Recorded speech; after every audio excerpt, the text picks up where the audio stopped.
Slate, yeah. Slate 3, take 1. We likened the speech to something eloquent that Obama might have given as opposed to his successor, looking for sound bites rather than a sort of measured approach to life. He was president while I was living in the States.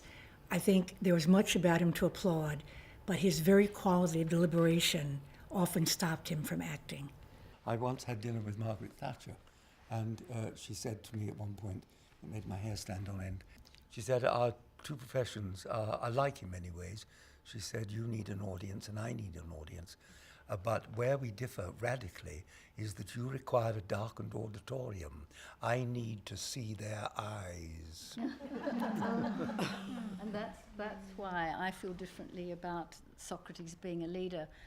You brought up the point, Derek, surely he wanted to influence people. I think he was not even interested in that. He just wanted to speak his truth, and the cost was death. I had a slight problem with the idea of whether this was a speech that I would expect to hear from a leader, because I've never heard any leader, we've talked about Churchill and Thatcher and Obama, I've never heard any of them actually talking about death in that way, when you think that between them they're responsible for the deaths of a lot of people. And that's quite extraordinary, isn't it?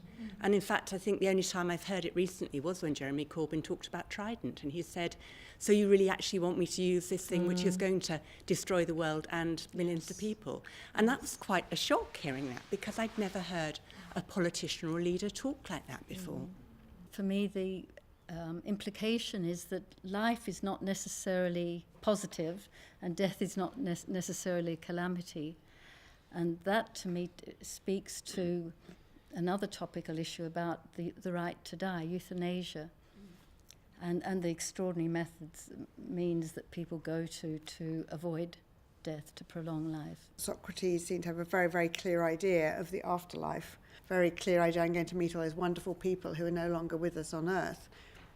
I'm not so sure that many people believe that so clearly now. Quite important to distinguish between timely and untimely deaths, and at the moment I'm thinking about those who perish so needlessly in Grenfell Towers. And I think, in a way, it's a bit seductive to get a bit romantic about death, and in the way that he portrays it in his speech, which I found very, very persuasive indeed. But death is not always like that. I mean, he was at a point at which he presumably lived his life, and he was, in a way, ready to go. But people were who were caught totally unawares. That's a very different kind of death. I think it was Bush who didn't allow any photographs of dead soldiers coming back from Iraq. So that, talk about sanitizing.